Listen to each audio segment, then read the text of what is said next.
सरगुजा जिला मुख्यालय अंबिकापुर में प्रदेश कार्य समिति की बैठक 20 और 21 जनवरी को आयोजित की जाएगी, जिसको लेकर केंद्रीय राज्य जनजाति मंत्री रेणुका सिंह ने मीडिया से बात करते हुए कहा कि आगामी विधानसभा चुनाव 2023 को देखते हुए यह बैठक बेहद महत्वपूर्ण है। वहीं भाजपा प्रदेश कार्य समिति की बैठक में भाजपा के 285 पदाधिकारी शामिल होंगे। इस बैठक में विधानसभा चुनाव को लड़ने के लिए रोड मैप तैयार किया जाएगा। इधर आरक्षण के मुद्दे को लेकर प्रदेश सरकार पर निशाना साधते हुए कहा कि स्वर्गीय अटल बिहारी वाजपेयी ने अनुसूचित जाति, जनजाति सहित अन्य वर्गों को देखते हुए 2001 में छत्तीसगढ़ के रूप में नए राज्य का गठन किया था, लेकिन मौजूदा सरकार ने आरक्षण के मुद्दे को लेकर युवाओं के मन में निराशा भर दी है, जिसकी वजह से युवाओं को प्रदेश में नौकरी नहीं मिलने से परेशान है, जिसका खामियाजा आने वाले दिनों में भुगतान करना पड़ सकता है। वहीं छत्तीसगढ़ में भाजपा के सीएम प्रोजेक्ट करने को लेकर कहा कि भाजपा में हमेशा सामूहिक फैसले होते हैं। वहीं भाजपा कमल छाप के निशान पर ही चुनाव लड़ती है और चुनाव में यह मुद्दा नहीं है कि कौन से वर्ग से छत्तीसगढ़ में सीएम बनेगा या नहीं। स्वर्गीय अटल बिहारी वाजपेयी जी जब देश के प्रधानमंत्री थे, छत्तीसगढ़ के दशा और दिशा को ठीक करने के लिए 1 नवंबर 2000 को छत्तीसगढ़ का निर्माण किए। जब छत्तीसगढ़ का निर्माण हुआ तो 32% यहाँ पर जनजाति समुदाय और 12% अनुसूचित जाति समुदाय और ओबीसी और जनरल समाज के लोग थे।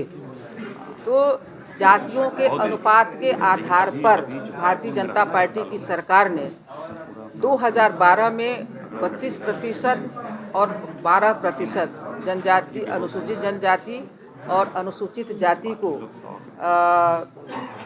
ये आरक्षण दिया था।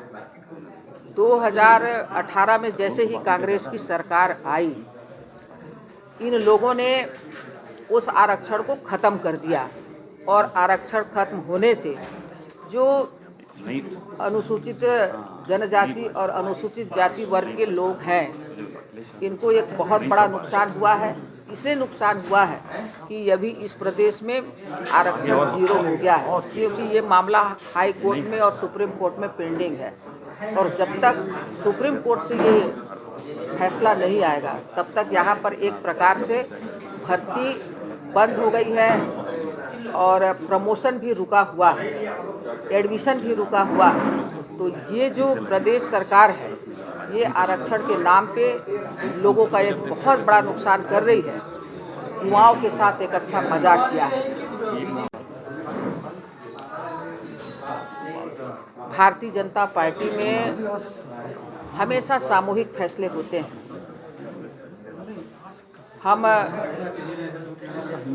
हमारा निशान कमल निशान है और कमल निशान के नाम पर भारतीय जनता पार्टी यहाँ पर चुनाव लड़ेगी। और नाम कौन होगा, कौन से वर्ग का होगा, ये अभी चर्चा का विषय नहीं है, ये हमारा मुद्दा नहीं है। इसको हमारे वरिष्ठ लोग तय करेंगे। अभी कोई दावेदार नहीं है। भारतीय जनता पार्टी का एक एक कार्यकर्ता, एक एक सिपाही 2023 में संकल्प लिया है कि हम आने वाले समय में दमदारी के साथ चुनाव लड़ेंगे। भूपेश बघेल की विफलताओं को हम जनता के सामने लाएंगे। 15 साल हमने जो ईमानदारी से काम किया है उसके बारे में बताएंगे और माननीय मोदी जी का जो विजन है, उस विजन को हम छत्तीसगढ़ में कैसे फलीभूत करें, इसके लिए हमें सरकार चाहिए और उस दिशा में हम आगे बढ़ रहे हैं।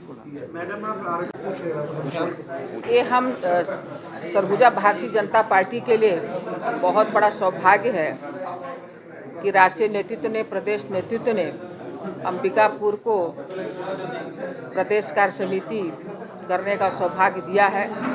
20 और 21 जनवरी को 2 दिन तक प्रदेश कार्य समिति की बैठक होगी और बैठक के बाद 21 जनवरी को जनजाति अधिकार महासभा के रूप में एक बहुत बड़ा सम्मेलन अंबिकापुर की धरती में हो रहा है।